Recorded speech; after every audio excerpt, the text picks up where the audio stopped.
la última gota de sangre. Si hallábamos los niños, enterrarlos, man. Por una persona que hablara podíamos caer, Dios sabe cuántos, ¿verdad? Ver que falleciera. Y ante una orden de matar que dé un hombre, debe de prevalecer la ley de Dios que dice no matar. El que tenía que comer, comía, el que no, no comía. ¿Va? Yo andaba huyendo con mis niños, si habían ejecuciones. Mira, no sé si voy a volverle. El experimento de la guerra y de la violencia ya está hecho en El Salvador y ha tenido un enorme fracaso con un enorme costo de vidas humanas.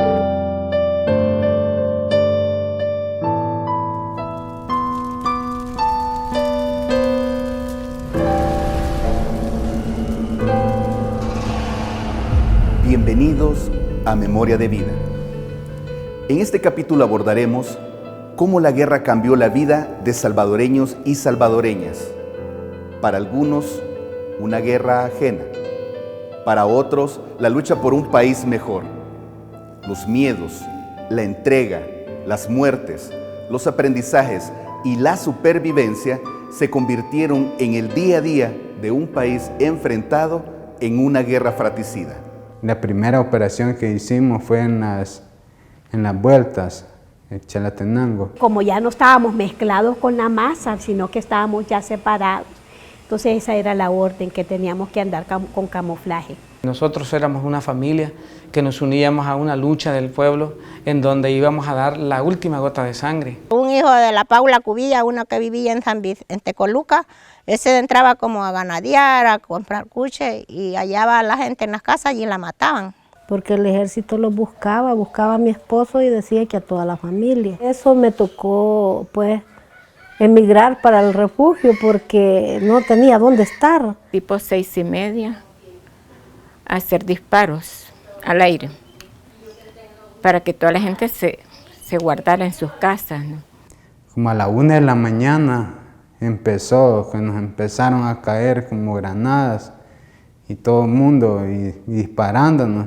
Y nosotros no hallábamos a dónde meternos, como no habíamos hecho trincheras.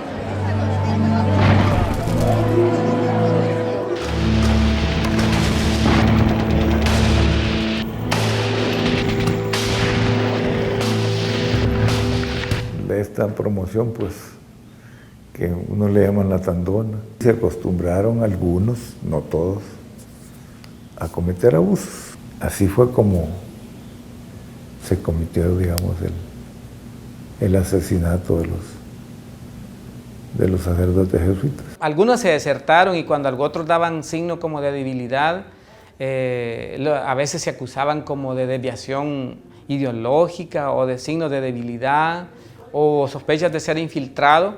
Ahí es cuando ya entraron también algunos ajusticiamientos que la guerrilla hizo, que los mandos de la guerrilla hicieron. Yo no vi abusos hacia las mujeres. Hicieron un masacre en la Conacastada. Allí me capturaron mis 3 niños. Solo me dieron nomás un petate para los 4 niños y yo. Muchos muertos, por lo menos en el pasaje habían como 5. En el centro de entrenamiento había un grupo de asesores del ejército de los Estados Unidos y uno de ellos, el mismo día me manifestó que era del batallón Atracat, los que habían asesinado a los padres.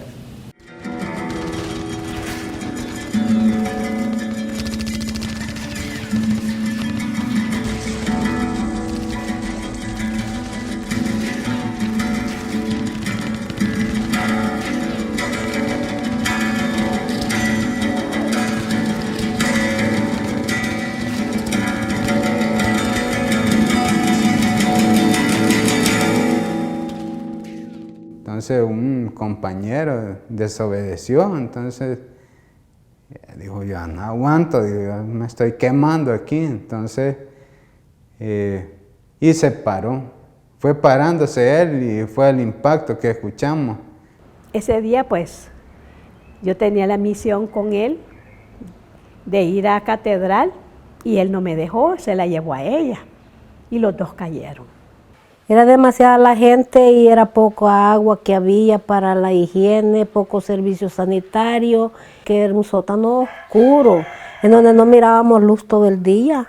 El intervencionismo gringo es más marcado, las flotas de helicópteros, las flotas de aviones, le renovaron a la Fuerza Armada la Fuerza Aérea, tropas especiales entrenadas en Estados Unidos entraron en combate directo. Y se quedó la casa sola, agarró fuego, se quemó la casa. Luego me dije, Margarita, se está quemando su casa, pero ¿qué se podía hacer? No se podía salir. Y me dieron. ¿Qué hacíamos? Porque no nos podíamos mover. Si lo que nos tocó es ver que falleciera, pues. Ahí no podíamos salir, porque se daban pues problemas así con el ejército al salir. Siguieron tirando toda la noche, el día siguiente. Y los fuimos a buscar a los niños porque eran unas quebradas, unos barrancos, espineros.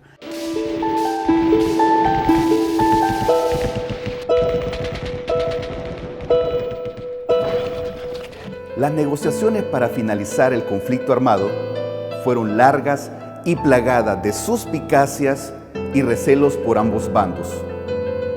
Fueron decisivas el fin de la Guerra Fría, las presiones internacionales y el desgaste de una guerra prolongada que culmina con la ofensiva del 89.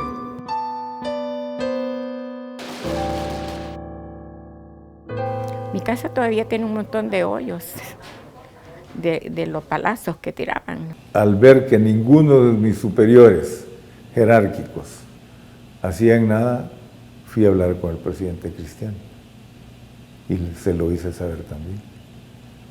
Él me dijo que eran especulaciones. El presidente es el comandante general de la Fuerza Armada. Por lo tanto, el presidente es responsable de los hechos. Es responsable de no haber investigado, de no haber tomado una actitud firme. Sí, eso fue en el 90, en los años, ahí por febrero, marzo del 90, ¿verdad? Y no hicieron nada. Y hoy todavía lo siguen negando. Había un cansancio que era marcado en ambos bandos porque habían deserciones también por el desgaste de la guerra en la Fuerza Armada y en la guerrilla. Mientras estábamos las 5 familias detenidas, pasar la gente por otro lado. Por otro lado entró la gente y el ejército no se dio cuenta, porque los tenía atrapados a nosotros allí. Ojalá que esto termine, que la guerra termine.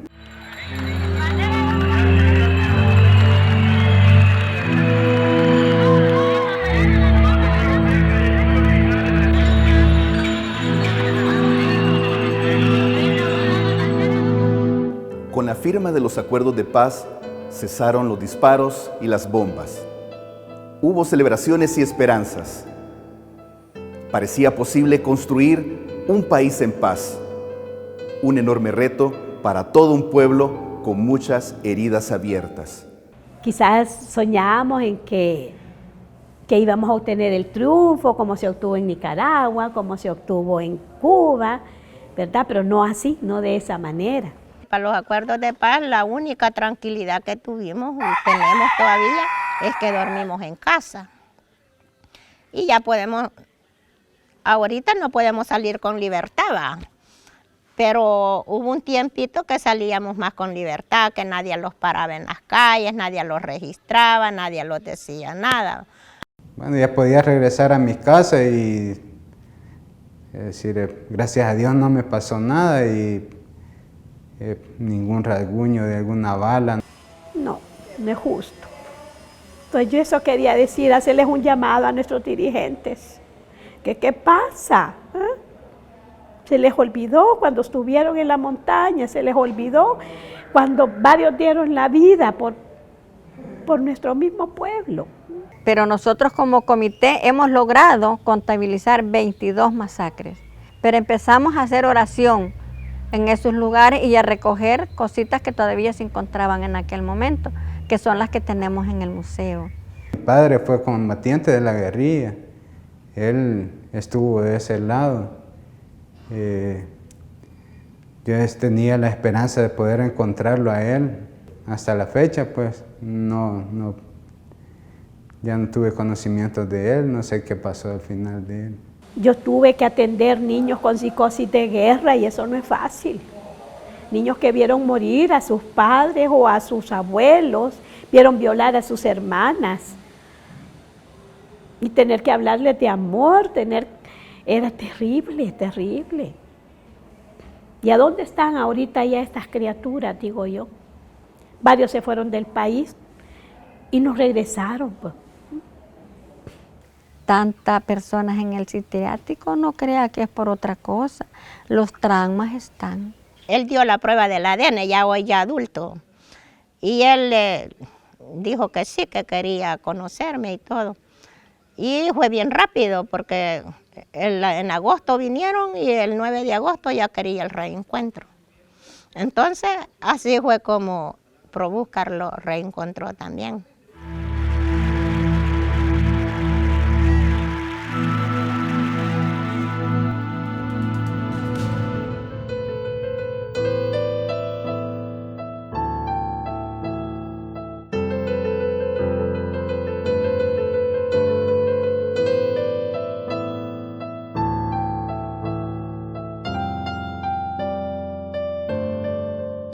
Esto es Memoria de Vida.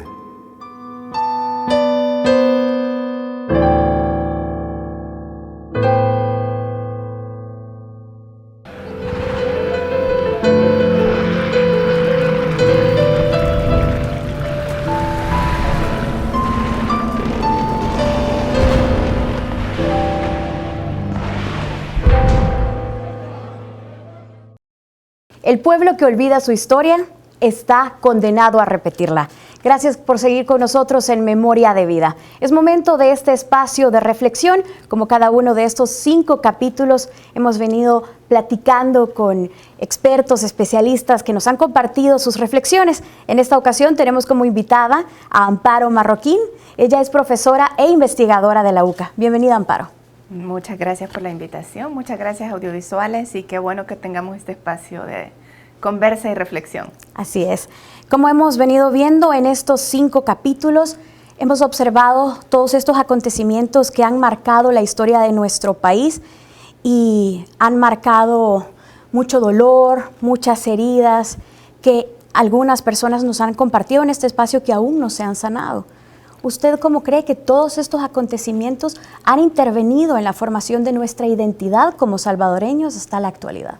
Creo que en mucho los salvadoreños nos movemos como entre 2 polos, ¿no? Me parece que por un lado este tipo de acontecimientos nos ha llevado a una identidad que se asume desde procesos autoritarios. No sé cómo formularlo de una manera más corta, pero digamos, la guerra, la misma firma de los acuerdos de paz, que fue más como una especie de situación que se impuso y no como algo que la sociedad salvadoreña en general estaba buscando en ese momento. Estábamos muy polarizados, muy dolidos, ¿no? Entonces, el tema del autoritarismo es un tema que tenemos muy arraigado desde la familia, desde los distintos espacios, pero por otro lado, también me parece a mí que tenemos el otro polo, que es la esperanza. Es decir, en la manera como se cierra la guerra, el conflicto armado que trajo tanto dolor, tanta muerte, a pesar de que, digamos, mucha gente no lo quería, se lleva a cabo y es un gran momento. Yo pienso que es el parteaguas de la esperanza. Es decir, que en el siglo pasado, que fue un siglo muy duro, fue el instante en el que la sociedad salvadoreña se permitió la esperanza, se permitió creer que esto era posible. Y entonces a mí me parece que, si pensamos en la identidad salvadoreña, sucesivamente, cada cierto tiempo, la sociedad salvadoreña vuelve a permitirse la esperanza.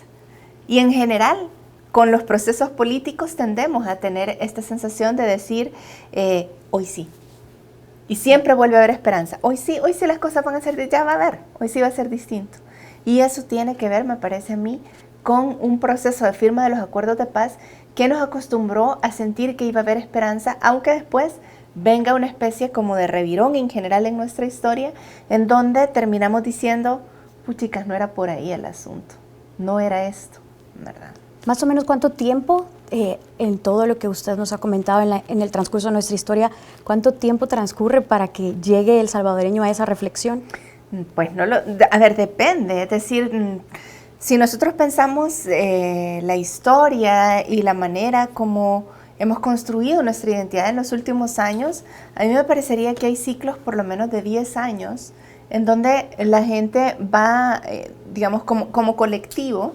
Cada persona, me parece a mí que hay gente que se da cuenta mucho antes, gente que se desencanta después, pero digamos como colectivo me parece a mí que nosotros hemos tenido periodos de 10 años, es decir, la década de los 90, después de la firma de los acuerdos de paz, es una década de mucha esperanza que uno revisa, uno puede ir a revisar la gente que escribía en ese momento, uno puede revisar como los programas de televisión de esa época, uno puede ir a los archivos y uno mira que es una época de mucha esperanza, que termina desencantándose cuando la sociedad salvadoreña descubre que lo único que ha pasado es que la violencia se ha transformado, ¿no? Es decir, que ha habido nuevos procesos de violencia. ¿Por qué? Porque las estructuras económicas son estructuras que se han mantenido y que eso nos ha llevado a procesos de mucha desigualdad y por tanto de mucha violencia, ¿no? Entonces, la década de los 90 había esperanza y al iniciar los 2000 parece haber una nueva desesperanza.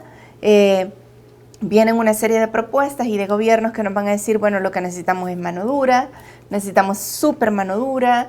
En la región, ¿verdad? Teníamos también a otros líderes políticos diciendo lo que tenemos que hacer es la operación escoba, vamos a barrer con toda la basura que tenemos en la sociedad.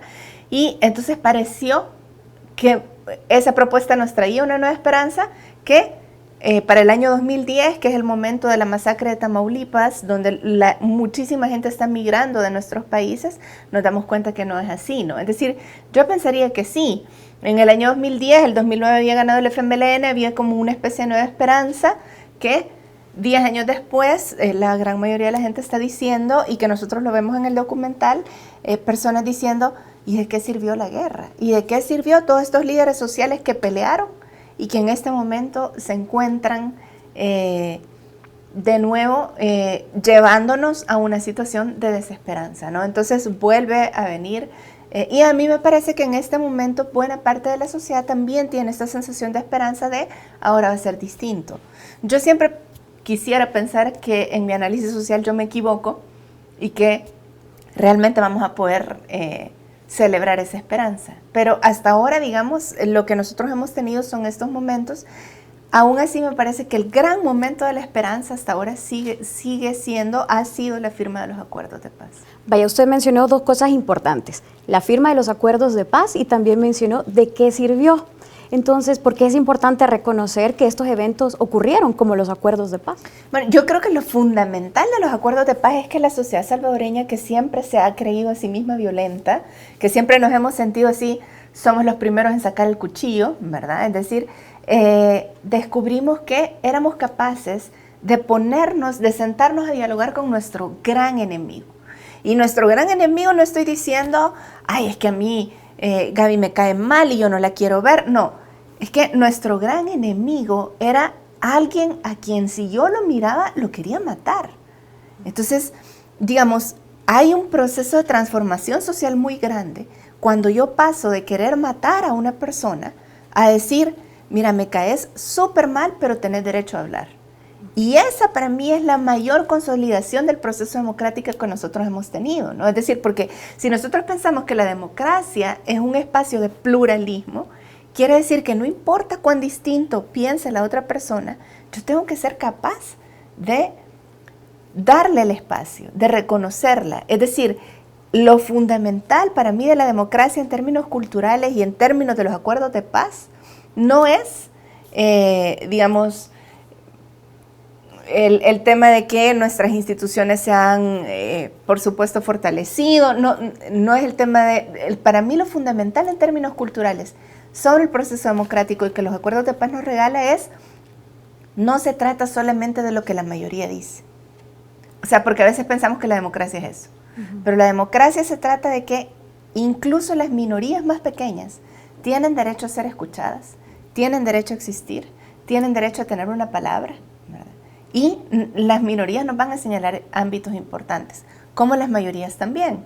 Entonces, digamos, un elemento fundamental de los acuerdos de paz es, no importa que ustedes sean un grupo pequeño, nosotros reconocemos que ustedes son un grupo político, nosotros vamos a permitir que ustedes corran para las elecciones, a pesar que hemos sido enemigos acérrimos, a pesar que nos hemos matado mutuamente, reconocemos que hemos causado mucho dolor a la sociedad salvadoreña y prometemos que esto no va a pasar más, prometemos que siempre vamos a dialogar. Creo que esa es la gran lección de los acuerdos de paz, esa promesa que se hace la misma sociedad, ¿no? Siempre tenemos que dialogar, no podemos dejar de escuchar a las otras personas. Y frente a las personas que muestran desencanto con esa etapa de la historia. Creo que tiene que ver porque, otra vez, en estos ciclos de la historia, rompemos muchas veces las promesas. Y si hay una promesa que hemos roto, es la promesa de escuchar, la promesa de dialogar, ¿verdad? Es decir, esta sociedad no ha escuchado a sus jóvenes, esta sociedad no ha escuchado a todas esas personas que han tenido que salir de sus casas huyendo por la violencia. Es decir, no los hemos escuchado. De nuevo volvimos a tener políticos que dejaban de escuchar a la población, que se desconectaban y que lo único que buscaban era el beneficio de unos pocos. Entonces, el problema para mí no son los acuerdos de paz. El problema es que rompimos la promesa de los acuerdos de paz, que era, vamos a construir una sociedad pluralista donde todos tenemos que caber. Y desde su análisis, ¿hay una forma de romper estos ciclos de la historia? Bueno, yo creo que nosotros tendríamos que entender que los acuerdos de paz, que la guerra misma y los acuerdos de paz nos dejan una serie de lecciones, ¿no? Y la lección fundamental es que a pesar de todos los rencores, a pesar de la polarización, siempre somos capaces de sentarnos y ponernos de acuerdo. Hemos sido un ejemplo para el mundo en esa capacidad. Sin embargo, parecería que, es decir, pensemos quién es nuestro mayor enemigo y pensemos que justamente con ese enemigo es con quien tendríamos que sentarnos a dialogar. Si nuestro mayor enemigo de la sociedad salvadoreña, ¿verdad? No de cada uno de nosotros en particular. Si nuestro mayor enemigo sentimos que son las pandillas, tenemos que sentarnos a construir acuerdos con las pandillas. Si nuestro mayor enemigo es el crimen organizado, tenemos que sentarnos para revisar qué es lo que está pasando ahí y cómo nosotros podemos cambiar eso. Si nuestro mayor enemigo es la corrupción política, no tenemos que negarnos al diálogo, sino tenemos que sentarnos a discutir y a revisar cuáles son los procesos democráticos y las instituciones que debemos fortalecer para que la situación vaya avanzando de una mejor manera, ¿no? Entonces, a mí me parece que la gran lección de los acuerdos de paz tiene que ver con el diálogo, que la gran lección del cese de la guerra tiene que ver con esto, y que, por el otro lado, también hay una advertencia en esto. Es decir, la advertencia es, si no dialogamos, vamos a poder volver a caer en lo mismo, que es un poco lo que estos documentales que ustedes están llevando a cabo nos vuelven a recordar. Si nosotros olvidamos la lección del diálogo, podemos volver a caer en un enfrentamiento y en un conflicto que lo único que va a hacer es llevarnos a mayor dolor de ese gran dolor que ya vivimos como sociedad salvadoreña.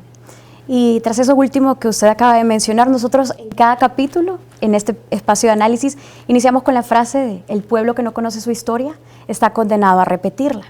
Entonces, ¿cuál sería el papel de la ciudadanía, de cada uno de nosotros, para preservar esa memoria histórica y para que esto nos sirva para ir rompiendo estos ciclos? Yo creo que un punto, yo diría dos cosas. Un punto fundamental es volver a dialogar sobre esto. Creo que las nuevas generaciones a veces tienen como susto de preguntarles a sus papás, a sus abuelos, a sus tíos, a sus tías, decirles, mira, y vos estuviste, vos peleaste. Y también las generaciones que vivimos la guerra a veces no queremos hablar de eso. Y hay que volverlo a hablar, hay que volverlo a contar, porque no hay otra manera de recordar nuestro pasado.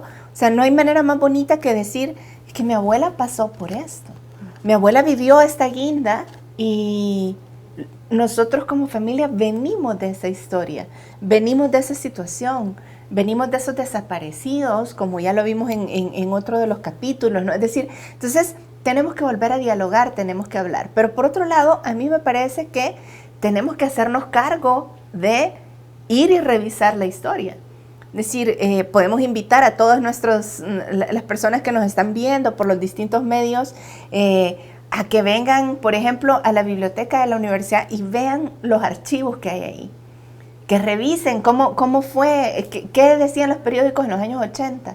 Podemos ir al Museo de la Palabra y de la Imagen, ahí tienen todas las grabaciones de Radio Venceremos, que era la radio de la guerrilla, y tienen también todas las grabaciones de el noticiero de Coprefa, que era el noticiero del ejército, que te decía las cosas de otra manera. Revisemos, que nadie nos diga, miren, esto fue lo que pasó. Revisemos de tal manera que sea posible como recuperar y sacar nuestras propias lecciones. No tiene ni siquiera este programa debería decirnos tenemos que pensar así, ¿verdad? Sino que deberíamos hacernos cargo. Podemos hacer, los jóvenes pueden hacer intervenciones públicas, entrevistar a la gente, preguntar, es decir, hay muchas maneras en las que nosotros podríamos hacernos cargo de esto para no volver a repetirlo. Bueno, muchísimas gracias, Amparo, por habernos acompañado en este corto espacio de reflexión. Muchas gracias por compartir con nosotros. No, gracias a ustedes. Y muchísimas gracias a usted por habernos acompañado en estos 5 capítulos de Memoria de Vida. Esperamos que haya disfrutado de esta producción de audiovisuales de la UCA. Si usted quiere volver a consultar cada uno de los capítulos, puede hacerlo a través del canal de YouTube Audiovisuales UCA y a través de las redes sociales de Audiovisuales de la UCA. Muchísimas gracias por haber compartido con nosotros este espacio. Y recuerde, el pueblo que olvida su historia está condenado a repetirla.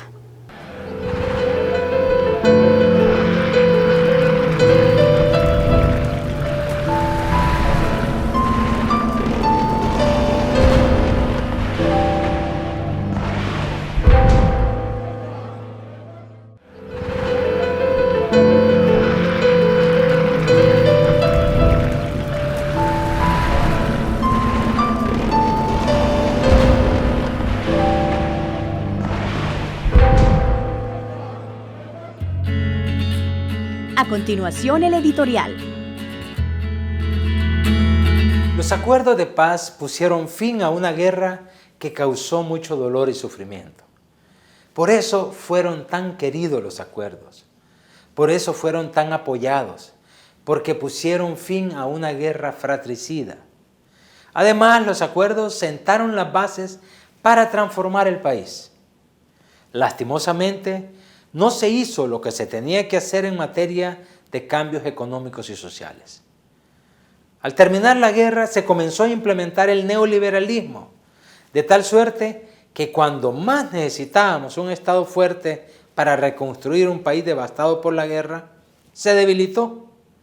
Se privatizó la energía, la banca, la telefonía, las empresas estatales, de donde el Estado podía obtener recursos para inversión social en educación, en salud, en desarrollo de oportunidades, se vendieron. Además, no se enfrentaron las heridas que dejó la guerra. No se aclararon, hasta el día de hoy, los crímenes de guerra y de lesa humanidad. Y entonces El Salvador se volvió, de nuevo, tierra fértil para la violencia. Inmediatamente terminó la guerra, comenzó el fenómeno de las deportaciones, comenzó el fenómeno de las pandillas, y nunca los gobiernos han hecho algo efectivo para resolver este gravísimo problema. Terminó la guerra, sí, pero nunca tuvimos paz, porque la violencia siguió paseándose por comunidades, afectando a miles de familias, especialmente, aunque no solo a ellas, a las familias más pobres. Lo que acaba de pasar este fin de semana del 25 al 27 de marzo fue otro triste episodio que muestra que la violencia sigue campeando por El Salvador. Un aumento súbito de homicidios no es espontáneo, pasa por alguna razón. Tampoco cuando se corta de repente ese aumento de homicidios, no es así por así. Hay alguna razón. Hay varias versiones de por qué está pasando esto. Por supuesto, la más difundida es la oficial, que achaca a las pandillas este baño de sangre. Otras versiones creen que el pacto entre el gobierno y las pandillas ha tenido un impasse, y la manera de las pandillas de presionar al gobierno es aumentando las muertes. Cualquiera que sea la verdad del origen de lo que pasa, lo que no se puede ocultar son dos cosas. Primero, que la violencia sigue presente en el país y que los grupos delincuenciales siguen dominando el territorio y son capaces de violentar al país cuando les da la gana. Lo otro de lo que no queda duda es que los muertos los pone el pueblo. No importa si es de un lado o de otro. Una muerte siempre es un golpe duro para una familia y abre la herida de la injusticia y la impunidad en El Salvador. A nadie le puede alegrar la muerte de ningún ser humano. Ya lo hemos dicho hasta la saciedad. Quien siembra odio cosecha violencia, y la violencia genera más violencia y derramamiento de sangre. Nunca, nunca solo la represión ha solucionado los problemas de la violencia. El Salvador lo ha comprobado a lo largo de más de 30 años ya. Seguir apostando por lo mismo es caminar a otro fracaso. Y esto es lo que está pasando en El Salvador.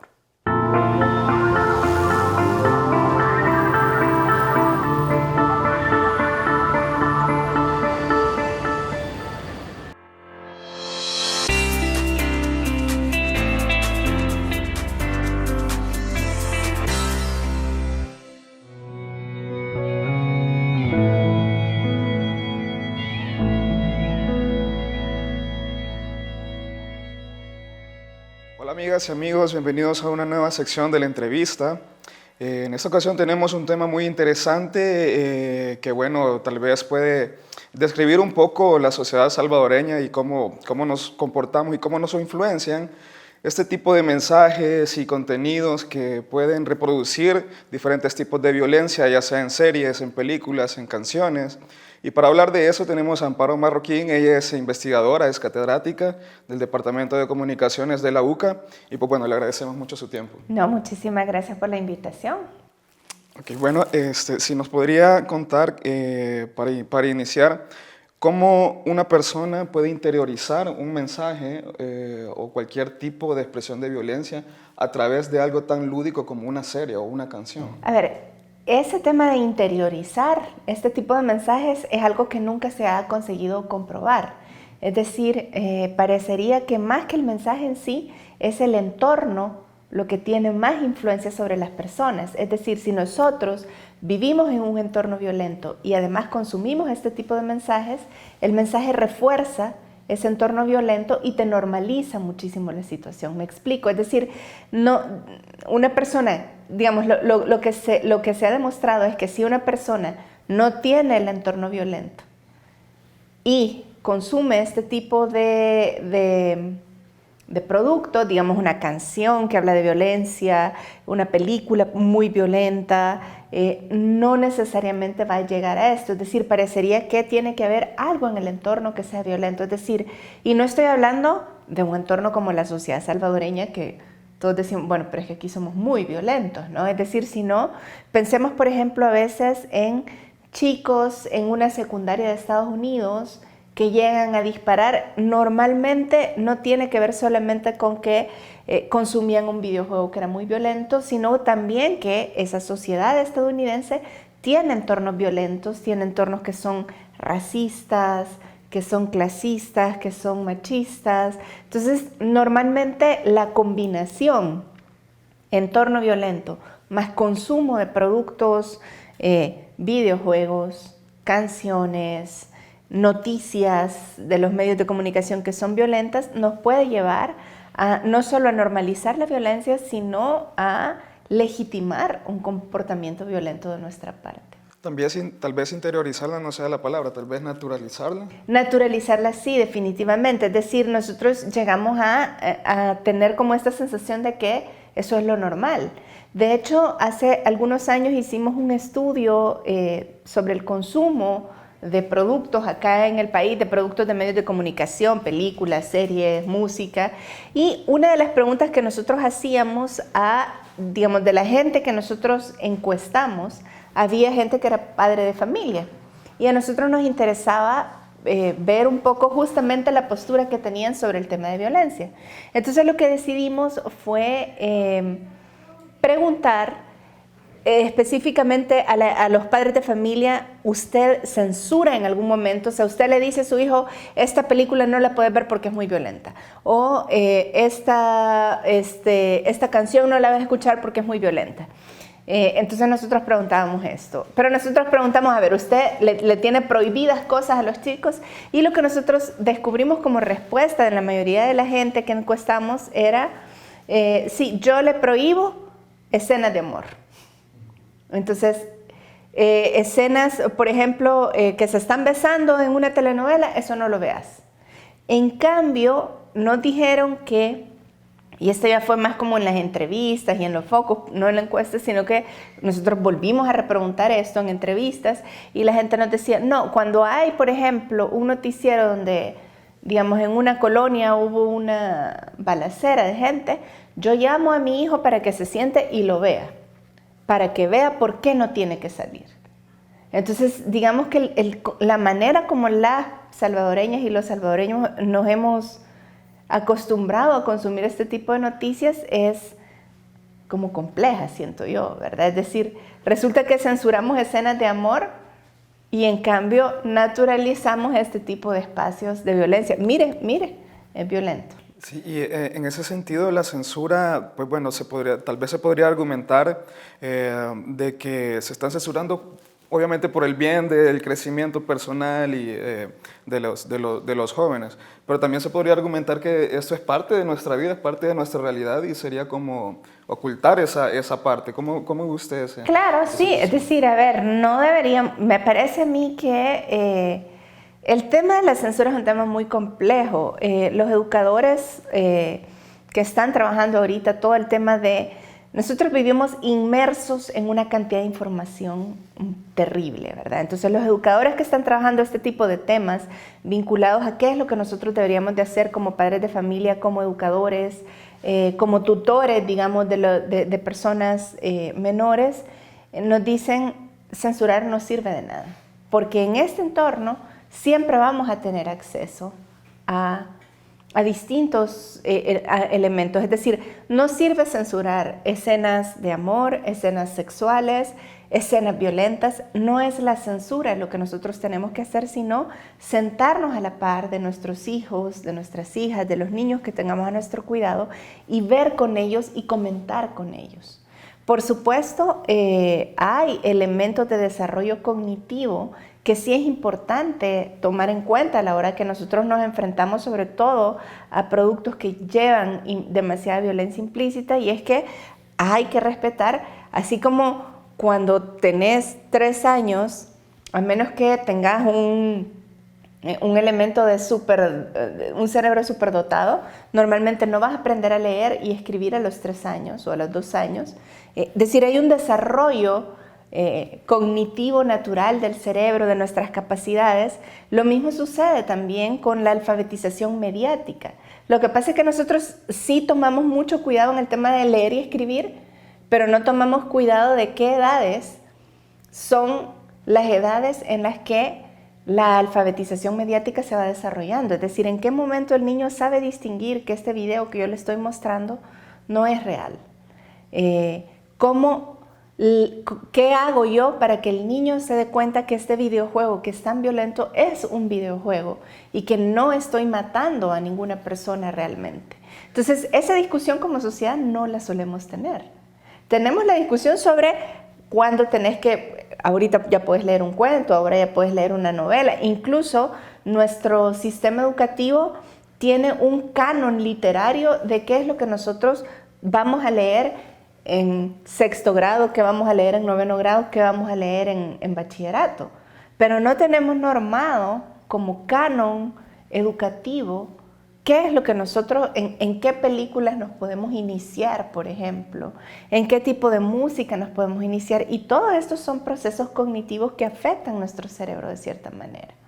Ahora bien, ¿usted qué tipo de violencias podría identificar, qué tipo de expresiones de violencia podría identificar en los contenidos que consumen los salvadoreños? Violencia de género, violencia física, ¿cuáles son las que más imperan y que más consumen los salvadoreños? Digamos, a ver, esto sería como una hipótesis porque eso no lo hemos estudiado, pero me parece a mí que en general en la música vamos a encontrar muchísima violencia de género. Casi cualquier tipo de música va a tener elementos implícitos de violencia de género, lo cual nos lleva a naturalizar y a normalizar o nos refuerza otra vez algo que en el ambiente está ya muy normalizado. Además de violencia de género, me parece a mí que en los productos más audiovisuales lo que nosotros vamos a tener es un tipo de violencia física más como la que de alguna manera difunde arquetipos guerreristas en nuestra sociedad, ¿no? Es decir, ¿cómo solucionamos los problemas? Los solucionamos a través de golpes. ¿Cómo solucionamos un problema? Lo vamos a solucionar sacando una pistola.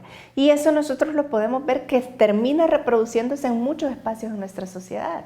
Es decir, la gente puede celebrar que alguien resuelva una diferencia golpeando a la otra persona, o la gente va a celebrar que las autoridades resuelvan los problemas sacando armas. Y eso tiene que ver, otra vez, no solamente con lo que consumimos en los medios, pero los medios nos permiten normalizar y nos permiten naturalizar, volverlo como muy normal, que esta es la manera de resolver problemas. Okay. Tal vez si podríamos profundizar también un poco más en la alfabetización mediática, sería un concepto que se debería de incluir en el sistema educativo, ¿no? ¿Cómo podría usted o qué recomendaría de cómo podría incluirse, qué elementos se deberían de tomar en cuenta? A ver, la alfabetización mediática de hecho está incluida en los planes de estudio de muchos países, sobre todo en los países anglosajones. La alfabetización mediática se empieza a estudiar desde la primaria, aproximadamente desde el primer grado, cuando los niños ya saben leer y escribir. Llevan al mismo tiempo procesos de alfabetización, digamos, tradicional, lo voy a decir así, de lectoescritura, y llevan procesos de alfabetización mediática en donde los niños aprenden a hacer un noticiero, a hacer una entrevista, aprenden a trabajar con la cámara, ya sea que las escuelas tengan cámaras o cámaras desde los celulares, aprenden, es decir, ¿y esto qué es lo que les permite esto? A ser más críticos frente a las publicaciones de los medios de comunicación. Nosotros estamos viendo cómo las redes sociales y todo este tipo de espacios están de nuevo propagando noticias falsas, están instalando creencias que no son verdaderas. A veces pensamos, por ejemplo, que no me tengo que ir a vacunar porque en la vacuna me van a poner un chip y entonces hay una prueba de un imán acá que me hace... Es decir, y esas son, otra vez, en la medida en que nosotros creemos todo lo que circula, o por ejemplo me dicen, no, es que mira, tenemos una dieta, Amparo, con la que sí vas a rebajar. Lo que tenés que hacer es dejar de comer y en la noche te comes un terrón de azúcar durante 5 noches, o sea, me va a dar un shock hipoglucémico, seguramente rebajo, pero porque voy al hospital, o sea, pero hay mucha gente que tiende a creer este tipo de información. ¿Por qué? Porque no sabemos cómo funciona esta información, de qué manera circula, a quiénes beneficia. Y otra vez, ¿verdad? Es decir, la industria de los videojuegos, ¿a quién beneficia? ¿Por qué vende más un videojuego violento que un videojuego que no es violento? Es decir, ese tipo de discusiones son las discusiones del plan de alfabetización mediática. La UNESCO tiene ya muchísimos años trabajando esto y tiene planes, propuestas, clases montadas para los profesores que quieran trabajar esto. A mí me parece en efecto que si se hiciera una reforma educativa desde el área de ciencias sociales sería un espacio ideal para añadir este tema, así como hemos añadido temas que son muy urgentes como el tema de la migración, por ejemplo. El tema de la alfabetización mediática sería, me parece a mí, un tema ideal para abordar muchos de estos temas como este que estamos abordando hoy. Okay, bueno, para finalizar, si me podría explicar cuál es esta relación entre la industria y la audiencia. Si la industria le da a la audiencia, si la industria le da lo que él quiere imponer o lo que ella quiere imponer, o da lo que la audiencia pide. ¿Cómo se da esa dinámica? Ahí hay una discusión larga. Hay gente que ha estudiado muchísimo esto. Para la gente que le interese, hay un francés que se llama Alain Martel, que escribió un texto que se llama Cultura Mainstream, y Alain Martel se fue a estudiar Hollywood, Nollywood, que es el de Nigeria, Bollywood, que es el de la India, y también industrias emergentes de producción de este tipo de contenidos para revisar. Entonces, digamos, de alguna manera lo que Alain Martel va a señalar es que tenemos como procesos en ambas direcciones, ¿verdad? Es decir, las industrias cuando ya están muy consolidadas, por supuesto que influyen en sus audiencias. Hay ciertas temáticas que a las industrias les interesan meter. Seguramente la gente que nos está viendo, por ejemplo, se ha dado cuenta que las películas de Disney han cambiado la manera como nos presentan a las princesas. Es decir, ya no son princesas, no sé, ya no son la bella durmiente que solo pasa dormida y se despierta con un beso y chao, y esa es la princesa. Sino que ahora, por ejemplo, está Brave, que es una niña que todavía no se quiere casar, que ella es muy buena con la flecha. Entonces, esa es una agenda intencionada que Disney ha decidido meter porque se está comprometiendo con un enfoque de género en donde hombres y mujeres podemos tener las mismas capacidades, los mismos derechos, etc. Pero al mismo tiempo también tenemos un espacio que es de la audiencia hacia la producción, ¿verdad? Es decir, a veces la audiencia presiona de tal manera que la producción llega a hacer cierto tipo de cosas y hay estudios documentados. Quizá, por ejemplo, en el caso de lo que consumimos acá en El Salvador, México, Televisa, que es una gran industria, tiende mucho a hacer estudios del día a día, ¿verdad? Para ver qué es lo que la gente quiere que pase con el villano, qué es lo que la gente quiere que pase con... Y muchas veces pacta y dice, ok, vamos a darle a la gente lo que quiere, pero a veces no. Nos matan al protagonista y la gente así como, oh, no puede ser, ¿verdad? Entonces es justamente como una decisión de los productores si va a asumir lo que la audiencia está pidiendo. Pide sangre, le voy a dar sangre, pide castigo para los malos, le voy a dar un castigo ejemplar, pide que el bueno termine bien, lo voy a hacer, pero también puede ser que el productor opte por otro tipo de agenda que no es la agenda que está instalada en la agenda, sino que dice, bueno, voy a asumir también mi rol como una industria que interviene en sociedades particulares y vamos a colocar otro tipo de agenda. Bueno, pero muy interesante el tema, ojalá podamos profundizarlo en otra ocasión, ¿no? Le agradecemos mucho por su tiempo. No, muchísimas gracias por la invitación de nuevo. Bueno, a ustedes amigos y amigas, muchas gracias por haber estado con nosotros, esperamos que haya disfrutado la entrevista. Siga con más de Miradas.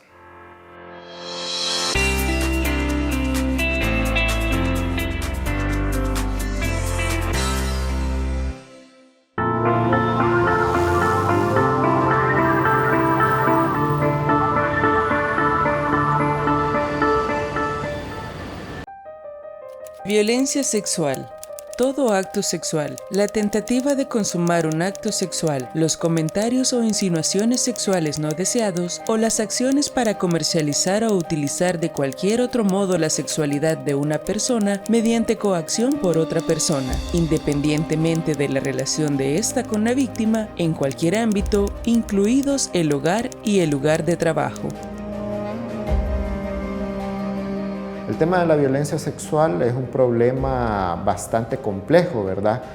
Porque no solo vulnera el derecho a la integridad física y psicológica, ¿no? Sino que también a las víctimas se les vulnera otros derechos, ¿no? Incluida el derecho a la salud, el derecho a la seguridad, el derecho a una vida libre de violencia contra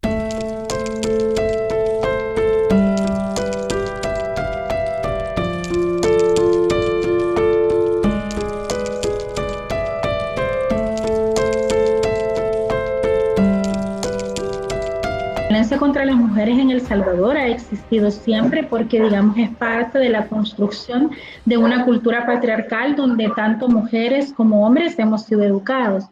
En el caso de El Salvador tenemos que el Código Penal ha delimitado algunas conductas que considera delito, que ahí vemos la violación, ¿verdad? Las agresiones sexuales, que es buscar, digamos, son los tocamientos, son los acercamientos, utilizando la coacción y en nuestro caso, cuando hablamos de niñas y niños y adolescentes, pero principalmente las niñas, tenemos lo que se llama el estupro, ¿verdad? Que además se utilizan otros mecanismos como es el convencimiento. En general en El Salvador, digamos, los indicadores de victimización sexual son ciertamente altos. En promedio, más de 6.000 casos se registran por denuncias al año. Es decir, y sabemos que todo aquello que llega al sistema puede estar solo siendo una parte de todo aquello que ocurre, pero que no llega.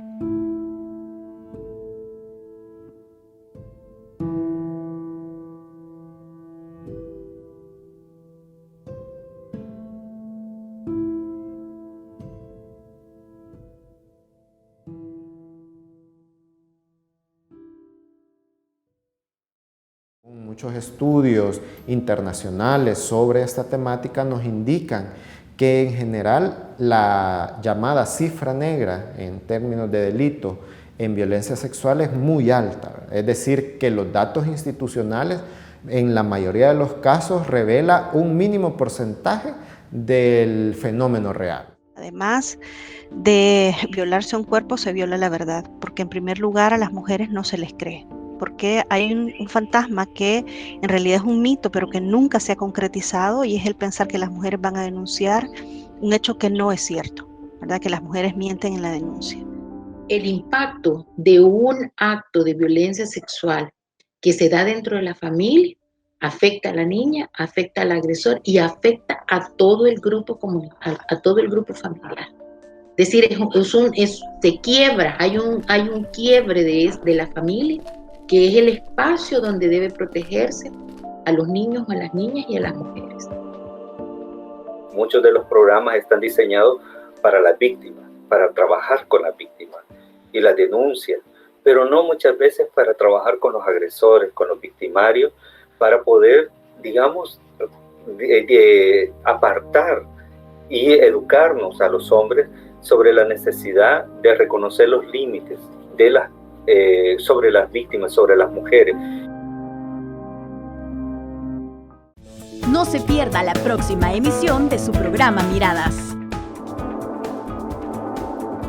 Aquí solo gente pobre vemos, no vemos gente de plata, ver nuestras casitas humildes, champitas.